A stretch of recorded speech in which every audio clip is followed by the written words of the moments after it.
13장 1절로 9절까지 말씀입니다.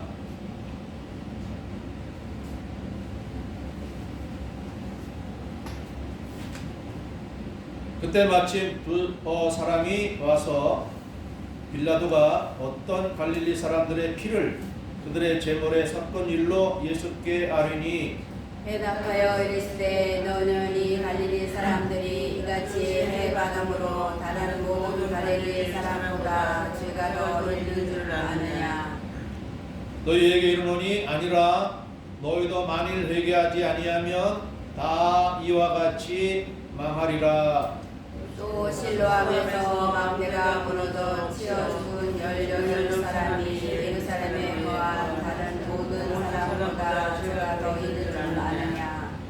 너희에게 이르노니 아니라 너희도 만일 회개하지 아니하면 다 이와 같이 망하리라.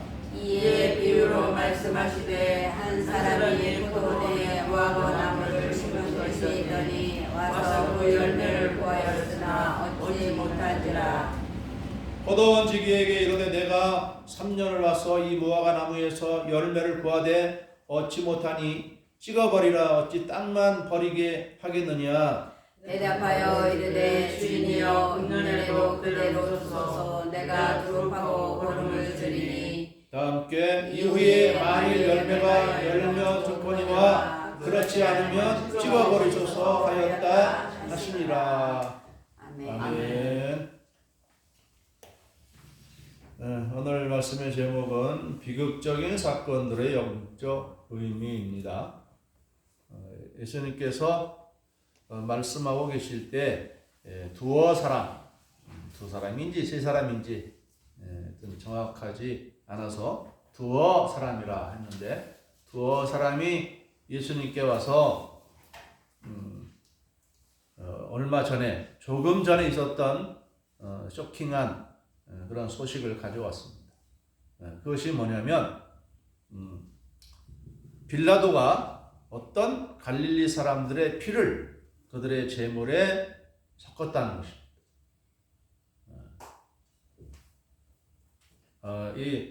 당시는 그 로마가 이스라엘을 통치했죠. 이스라엘뿐만 아니라 이집트까지 그 중동 일대, 지중해 일대를 로마가 다 통치하던 그런 시대였는데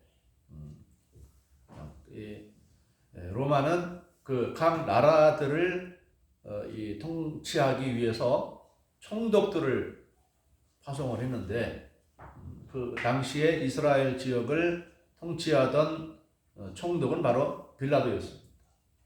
이 총독들이 하는 일은 뭐냐면 각 나라에서 일어나는 반란을 제압하는 것이죠.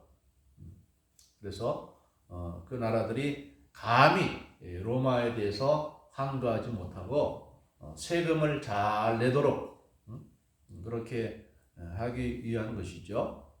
그런데 아마도 이 갈릴리 사람들 중에서 이 반역을 꾀하는 사람들이 있었던 것 같아요. 그래서 그들 중에 일부가 붙잡혔는데 이 총독의 눈에는 아주 가시 같은 사람이고 가장 미운 사람이죠. 우리도 일제 시대에 일본의 항거에서 항일 투사들이 가끔 일어났죠. 일어나서 어떤 일제 항일 투사는 막 폭탄 터뜨리고 총으로 쏘고 뭐 이러지 않습니까? 그런 사람들이 일본 사람들 눈에는 어떻게 보였겠어요? 아주 미운 놈이 되는 것이죠. 이와 같이 이 갈릴리 사람들 중에 어떤 사람들이 반란을 일으켰다가 이 로마 총독에게 붙들린 것이죠. 그래서 이 총독은 아주 본보기로 이 사람을 잔인하게 죽였는데 죽여서 그 피를 제단에 그 피 흘리는 곳에다 같이 아마 뿌렸던 것 같아요. 성전 제단에서는 이 양이나 소나 염소나 이런 제물을 잡죠.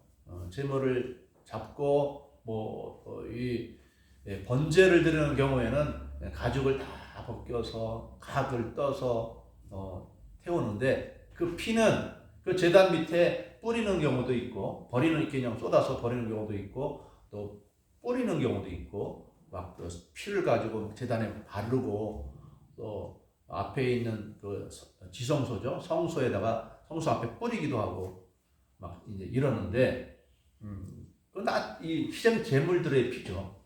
근데 거기에다가 이 갈릴리 사람들을 죽여서 그 피를 갖다 뿌린 거예요. 짐승의 피를 뿌려야 되는데 사람의 피를 뿌린 겁니다. 이거 얼마나 쇼킹한 뉴스입니까? 그래가지고 몇 사람이 예수님께 와서 이것을 알린 거예요. 이런 일이 있었다고.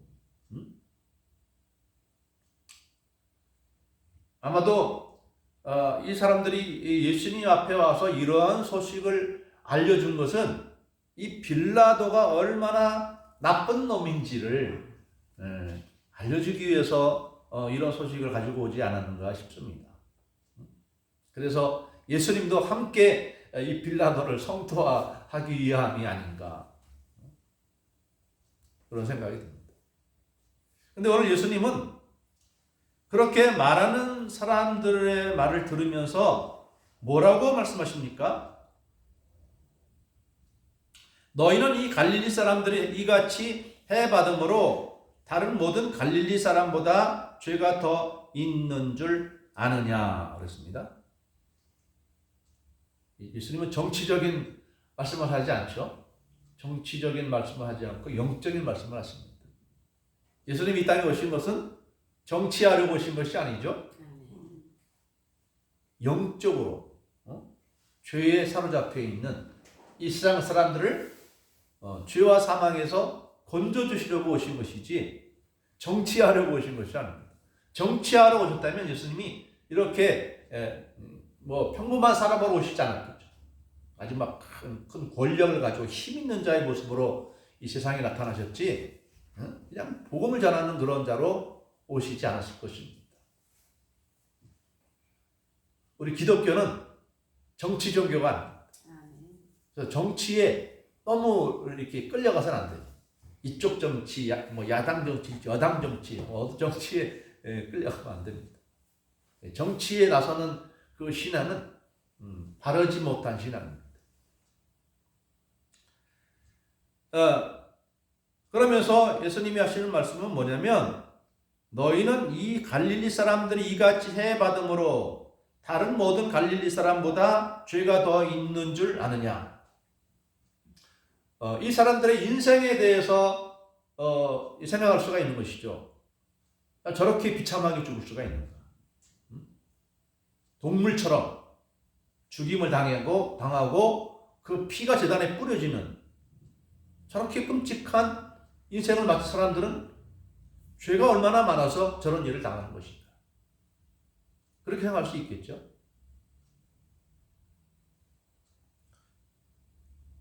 네, 말씀합니다. 예수님이 내가 너희에게 이르노니 아니라 너희도 만일 회개하지 아니하면 다 이와 같이 망하리라. 이 갈릴리 사람들이 끔찍하게 죽은 이 모습은 참 죄가 많은 사람들이 당해서 처참하게 당하는 그 마지막을 나타내는 것처럼 보여진다 이 말입니다. 오늘 우리 주변에서도 이따금 끔찍한 사건이나 사고가 나죠. 아무 이유 없이 맞고 죽임을 당하고 비참하게 인생을 마치는 그런 사람들이 있죠. 사건과 사고가 끊임없이 우리 주변에서 일어납니다. 그러면 우리가 생각하기를 저 사람들은 참 얼마나 죄가 많아서 저렇게 재수가 없을까? 저렇게 운이 나쁠까? 왜 저렇게 죽어야 되나? 한평생 좀 행복하게 잘 살다가 꽃을 피우다가 좀 늙어서 노년에 이제 자녀와 자손들이 들어선 가운데 평안하게 죽으면 좋을 텐데 오늘날에도 지금 특별히 이스라엘에서는 뭐 하마스와의 그 가자 지구에서의 대전쟁이 일어나잖아요. 그 전쟁에 의해서 한 사람들이 막 포탄에 의해서 죽어가고 또 우크라이나를 침략한 러시아와의 또 전쟁으로 말미암아 이 전쟁터에서는 아주 어쩌면 죽는 것보다 중상을 입는 게 더 힘들 것이 아닌가 싶어요. 포탄에 의해서 팔다리가 잘려지고 그냥 고통이 임하는데 그냥 일순간에 그냥 숨이 끊어졌더라면 덜한데 그 죽지 않고 서서히 죽어가는 그것이 가장 고통스러울 것입니다. 그런데 예수님이 말씀하는 것은 뭐냐면 이 사람들만이 죄가 많아서 이렇게 당하는 것이 아니라 너희도 만일 회개하지 아니하면 이같이 망하리라 이렇게 말하는 것입니다. 너희들도 이처럼 망할 수 있다라는 얘기죠. 또 한 가지 예를 듭니다.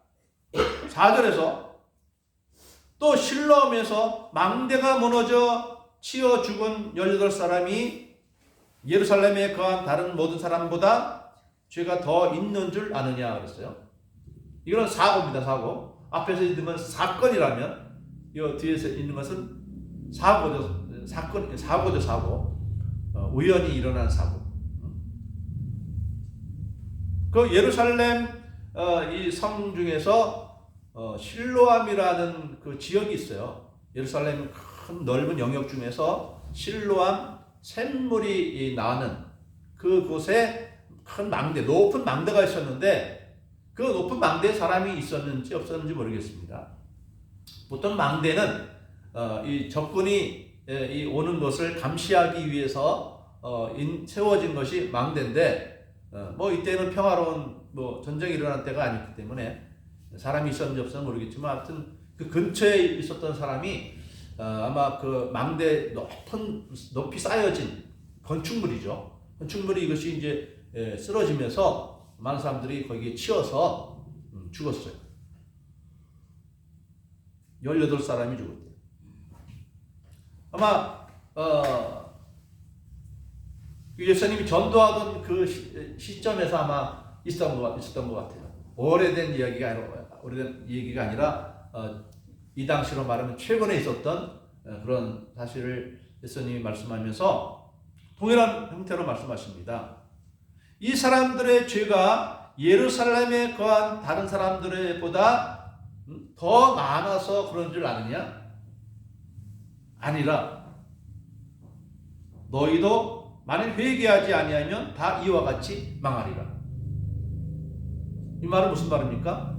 이 사람들의 죄나 여기 있는 당신들의 죄나 똑같다는 것이에요.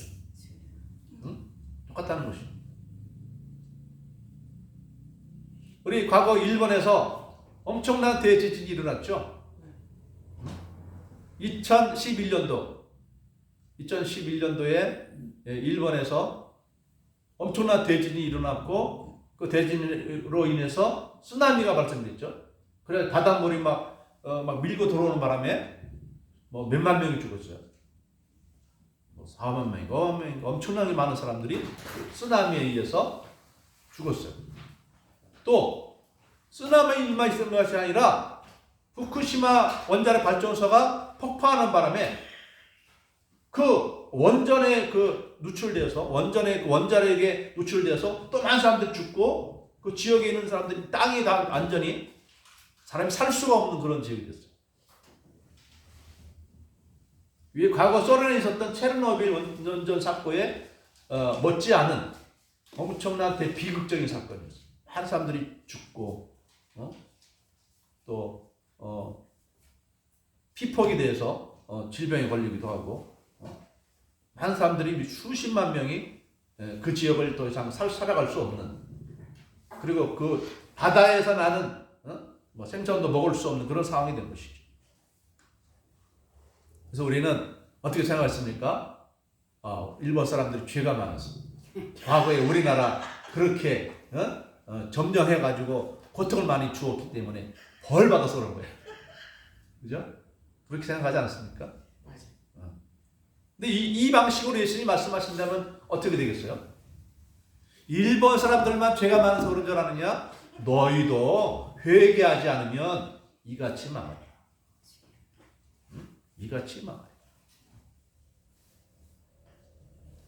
오늘날 이 세상에 일어나는 수많은 사건과 사고들로 말미암아 비극적인 인생을 마치는 사람들이 있어요. 그러면 우리는 생각하기를, 야, 저들은 어떻게 죄가 많아 저럴까? 건강하고 아무렇지 않게 살아가는 사람들은 마치 죄가 없어서 그런 것처럼 보이겠죠. 그러나 예수님은 말씀하시기를 똑같다는 것이죠. 아담의 후손으로 살아가고 있는 일상에 있는 모든 사람들이 다 죄인이라는 얘기죠, 결국은. 아멘. 그래서 회개하지 않는다면은 저렇게 비참하게 죽은 사람들 못지않은 슬픔과 고통과 멸망이 있다는 얘기예요. 오늘 예수님이 이 말씀하신 것은 회개하고 예수님 믿으면 예수 믿는 사람들에게는 이러한 모습이 절대로 없을 것이다 그런 말은 아니에요. 왜 그렇습니까? 예수님도 십자가에 죽으셨잖아요. 비참하게 죽으셨잖아요. 그럼 예수님도 죄가 많아서 그러는 거예요? 아니죠. 죄 많은 사람들의 죄를 당신이 다 뒤집어쓰고 속죄를 위해서 예수님이 죽으신 것이죠. 그리고 예수님이 12 사도들도 사도 요한만 빼놓고 다 순교를 당했잖아요. 사도가 아닌 스데반도 순교를 당했고, 또 로마 시대에 로마 황제 콘스탄틴이 313년에 종교 자유를 허락하기 이전까지 약 250년 동안 10대 황제들에 의해서 엄청나게 많은 기독교인들이 로마에서 순교를 당했어요. 그때 거기에서 베드로 사도와 바울 사도도 순교를 당해 죽었어요. 그러면 이들이 다 죄가 많아서 그런 겁니까? 그런 것은 아니죠. 또 예수 믿는 사람들은 사건과 사고에 다 제외됩니까? 어떤 사고가 나면 예수 믿는 사람들은 다 그 사고에서 제외되고, 어떤 끔찍한 불행한 사건이 있으면 기독교인들은 거기서 다 제외됩니까? 어떤 경우에는 새벽 기도에 다녀오다가 사고를 당하거나 사건을 만나는 경우도 없지 않아 있어요. 그럼 왜 그럴까? 저도 궁금합니다. 왜 새벽 기도에 다녀오는 사람이 얼마나 경건하고 열심히 하나님 섬기는 사람인데 왜 새벽 기도 다녀오다가 저렇게 어려운 일을 만날까? 제가 아는 목사님의 어머님도 새벽 기도 다녀오시다가 교통사고로 돌아가셨어요. 그렇기 때문에 우리는 일상에서 일어나는 모든 사건과 사고가 예수 믿으면 다 제외된다 그런 말이 아닙니다. 아담과 하와이의 자손으로 살아가고 있는 일상 모든 사람들이 죄악에 갇혀있기 때문에 오늘날의 이 땅에 수많은 사건과 사고와 재앙이 있다 이 말이에요. 뭐 자연재해 이런 것은 보면 참 우리가 생각할 때 왜 그럴까? 무슨 죄가 있어서 이런 대지진이 일어나고 화산 폭발이 일어나고 갑자기 뭐 그냥 폭풍우가 몰려와서 사람이 휩쓸려 죽기도 하고 폭발 사고, 화재 사고, 사건과 사고, 부지기수로 일어나잖아요. 누가 말해주지 않아도 이것은 총체적으로 이 세상에 뭐가 문제가 있다는 것을 우리는 상식적으로 이해할 수 있지 않습니까? 정상적인 세상이라면, 하나님이 만들어 놓은 세상이라면 평안하고 행복하고 아름다워야 될 텐데, 하나님이 만들어 놓은 이 아름다운 세상에 살고 있는 이 수많은 사람들이 이렇게 고통과 이 비극의 슬픔을 겪으며 살아야 된다는 것이죠. 그 모든 원인이 어디에 있어요? 죄악이 있어요. 죄라는 데 있어요. 이것은 불교에서도 인정하는 것입니다. 불교인들도 우리 인간의 모든 슬픔과 고통이 죄 때문에 오는 걸 알아요. 이 죄를 끊기 위해서 어떻게 해야 되느냐? 돌을 닦아야 된다. 돌을. 그냥 닦아지느냐? 안 된다 이 말이죠. 죄가 문제라는 것을 알았지만 이 해결 방법을 몰랐던 것이죠. 예수님이 이 땅에 왜 오셨습니까? 바로 이 죄의 문제를 해결해 주시기 위해서 오신 거예요. 그래서 예수님이 십자가에서 억울한 죽임을 당하셨는데 그 억울한 죽음의 값으로 당신을 믿는 모든 사람들의 죄를 사하시기로, 그들을 새롭게 하시기로 하나님이 계획하신 것입니다. 언제부터? 창세 전부터. 우리 인간을, 이 세상을 만드시기 전부터 계획해 놓으신 것입니다. 중요한 것은 무엇입니까? 우리가 회개하는 거, 회개해야 용서가 받는 거죠.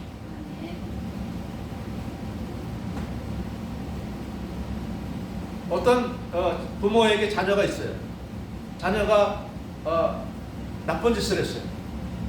그러면 그 부모는 그 자녀에게 어떻게 해야 될까요? 그것이 나쁜 것이라는 것을 일단 설명해 드리겠죠. 네가 나쁜 것을 했어, 나쁜 짓을 했다. 왜냐하면 이래 해서 나쁜 것이야. 그러면 그 아이는 그 말을 듣고 어떻게 되죠? 아, 내가 듣고 보니까 제가 잘못했습니다. 회개합니다. 잘못했습니다. 아빠 잘못했습니다. 그러면 그 아이는 한뜻한 아이로 착하고 올바르고 똑똑한 아이로 성장합니다. 근데 그 내버려두면 어떻게 됩니까? 그냥 나쁘게 성장하는, 나쁜 사람으로 성장하는 것이죠. 주위 사람들이 고통을 주고 괴로움을 주고 결국에는 감옥에 들어가지 않으면 안 되는 그런 사람이 되는 것이죠. 그래서 먼저 예수님이 이 땅에 오셔서 복음으로 우리에게 가르쳐 주는 것입니다. 복음으로 십계명과 세계명과 팔복과 하나님의 수많은 말씀을 통해서 우리 인생들이 죄에 빠졌습니다. 성경 66권을 통해서 한두 권도 아니에요. 하나님이 우리 인간 처음에 이 세상 만물을 만드실 때부터 처음 사람을 만드시고 예수님 시대에 이르기까지 사도 요한이 요한계시록을 쓸 때까지, 그때까지 하나님은 끊임없이 우리 인생들에게 하나님이 계신 것과 우리 인생들이 죄인인 것과 회개하면 죄사함과 영생 얻는 것을 가르쳐 줬습니다. 그래서 우리는 성경을 들면 또 교회에 나오면 예배를 드리면 또 교회에 나오지 못해도 유튜브를 통해서 또 기독교 TV를 통해서 열기만 하면, 듣기만 하면 우리는 그 사실을 알게 되는 것입니다. 오늘 예수님이 비유의 말씀하셨어요. 비유의 말씀. 이 비유의 말씀은 무엇이냐면 포도원에다가 무화과 나무를 심었어요. 무화과 나무를 심었는데 뭐가 안 달려요? 열매가 안 달립니다. 열매가 안 맺히는 거예요. 뭐 여기 무화과니 뭐 포도나무니 뭐 이런 나무의 종류는 별 상관이 없어요. 누나 다 이 밭이나 뭐 논에 있으면 거기다가 열매를 맺기를 원하면서 곡식을 나무를 심을 거 아니겠습니까? 심는데 열매가 맺혀지죠. 뭐 이런 것은 뭐 꽃이니까 꽃나무죠. 자, 꽃나무는 뭐가 피어야 됩니까? 꽃이 피어야 되는데 꽃이 안 피우면 뭐야? 왜 그러지? 꽃이 안 피어? 꽃이 피어야 되는데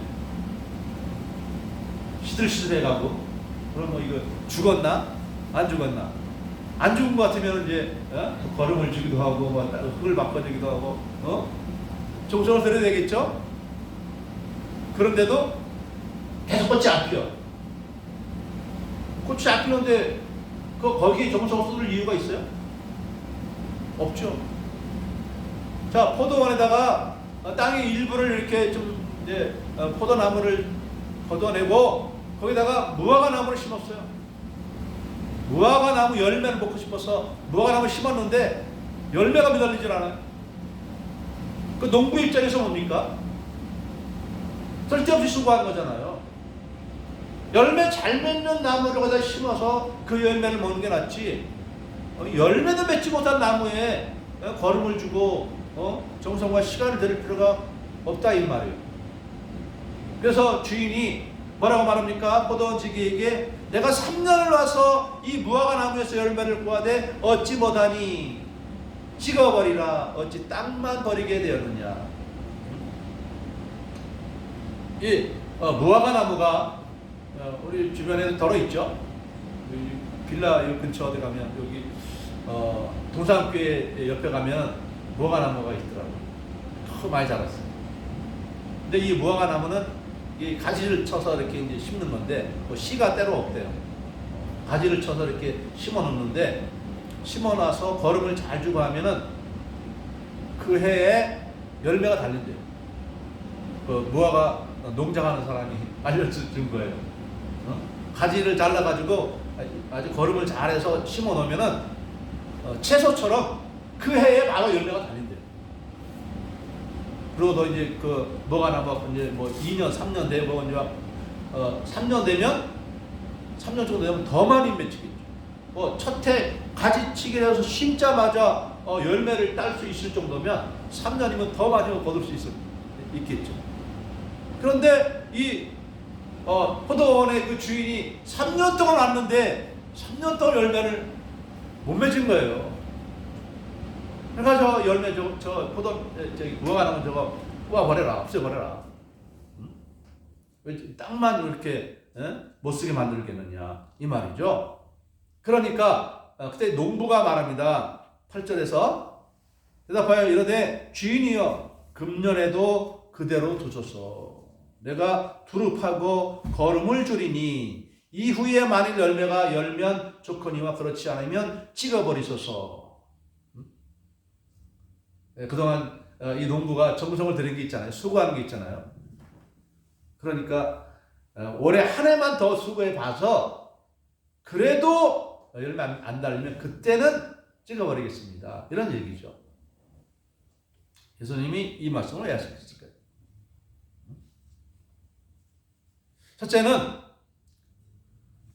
예수님이 그들에게 오신 그 이유가 예수님 믿고 회개하여 구원받게 하려고 오신 것이 아니에요. 그래서 그 이스라엘 백성들에게 열심히 이 복음 3년 동안 열심히 복음 전했잖아요. 3년 동안 열심히 복음을 전했는데도 이들이 예수 믿지 않으면 어떻게 되겠다? 쓸어버리겠다.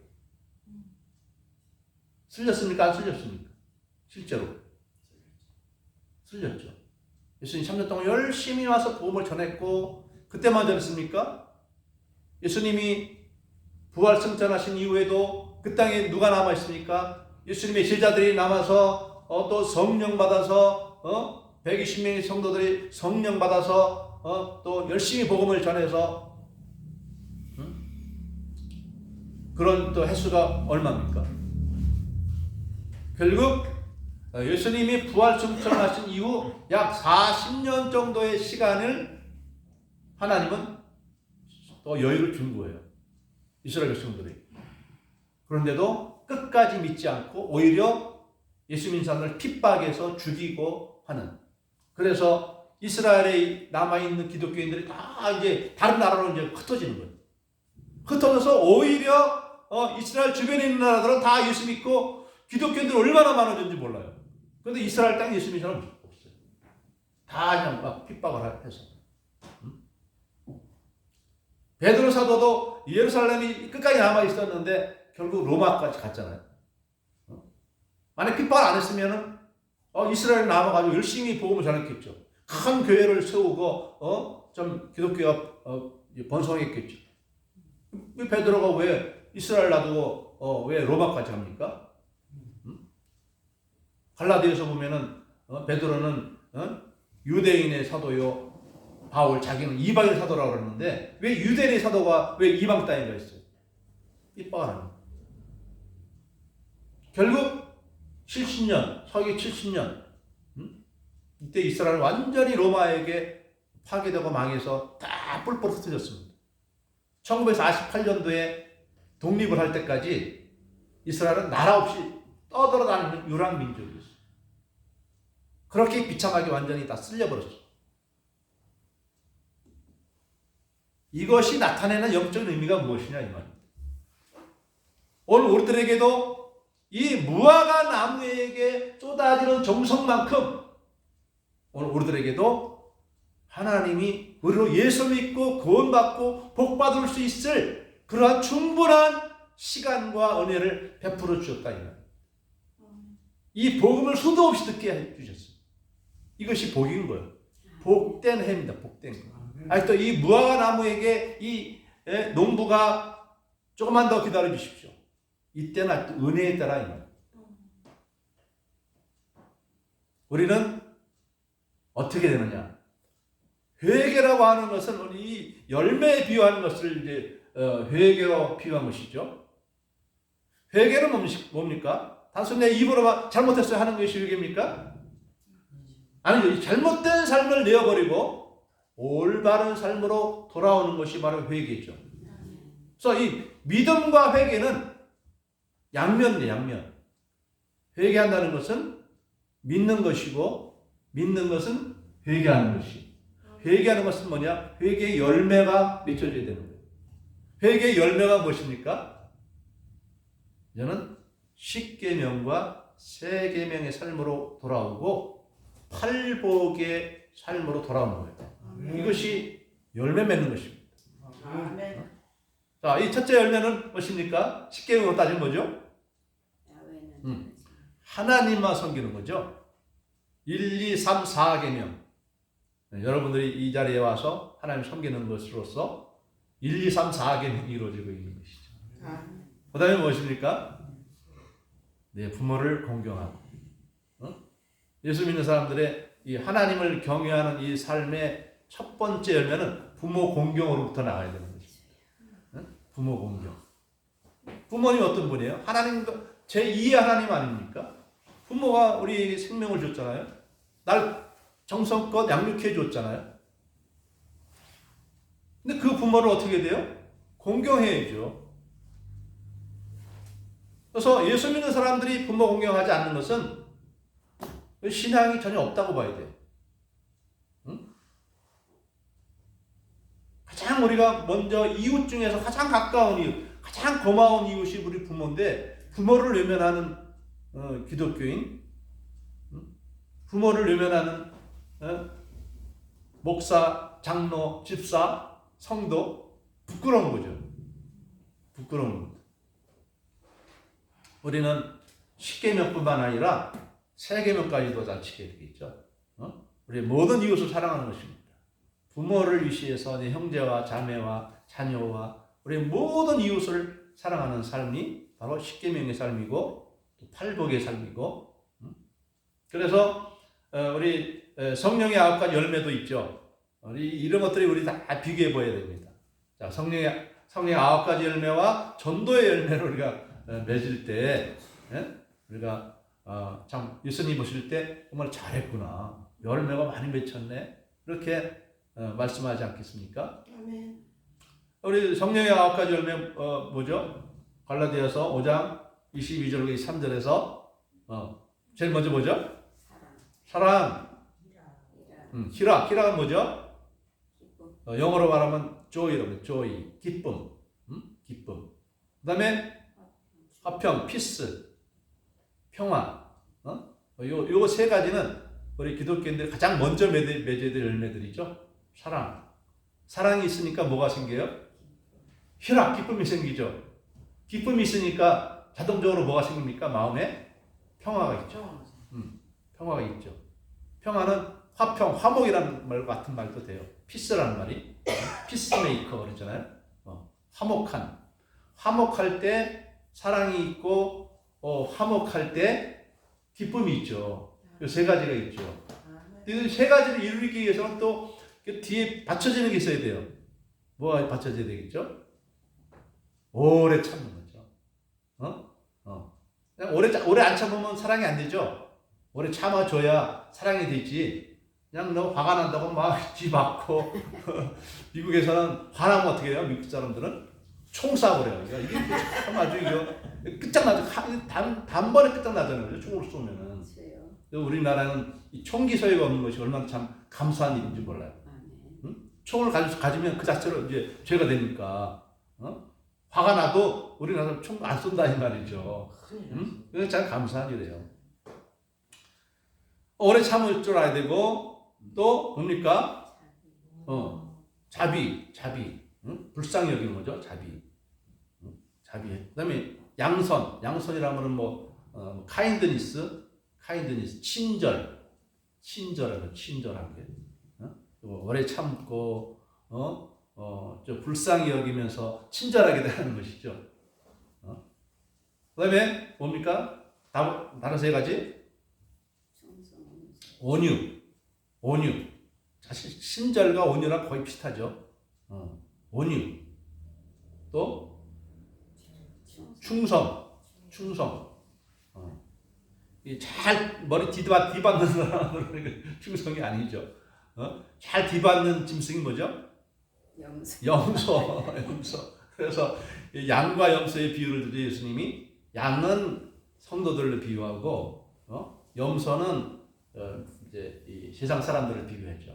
양은 구원받고 염소는 구원받지 못한다 이렇게 말하잖아요. 세상 사람들은 디디 받잖아요. 서로 받기를 막 씨름하고 막 어떤 TV 보면은 그냥 레슬링 해서 막 권투를 해가지고 상대방 막 때려 눕히고 스포츠 중에서 가장 좀 잔인한 스포츠죠.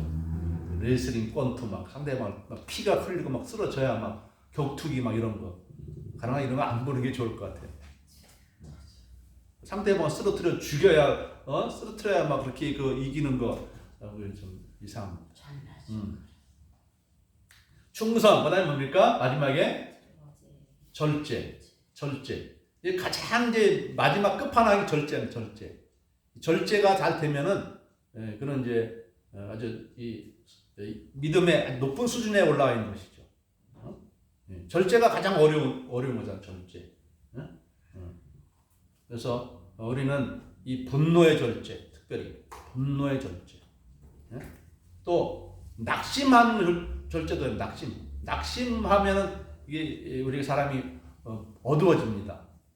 그래서 내 마음이 낙심되지 않도록 예수 그리스도 우리를 죄에서 구원하시고 우리를 응원해 주시고 우리를 지원해 주시는 하나님과 우리 주님과 성령님의 그 은혜를 힘입어서 우리 항상 낙심하지 말고 소망을 가지고 우리에게 주어진 삶을 힘차게 살아가는 것. 이게 절제예요. 절제를 이름으로 말미암아 여러분이 믿음 안에서 회개의 열매를 맺고 전도의 열매를 먹고 우리 하나님과 기쁨이 사랑이 되는 여러분 되시기를 주님의 이름으로 축복합니다. 아멘.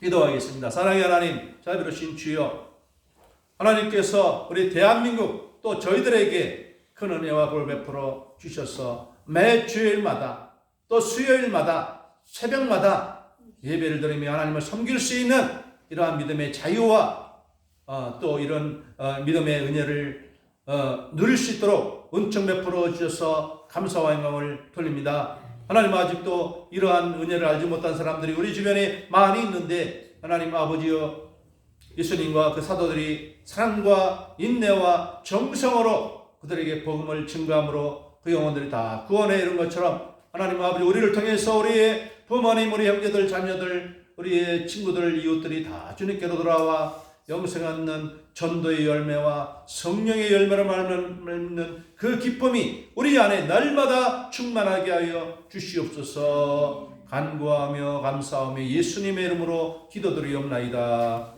아멘.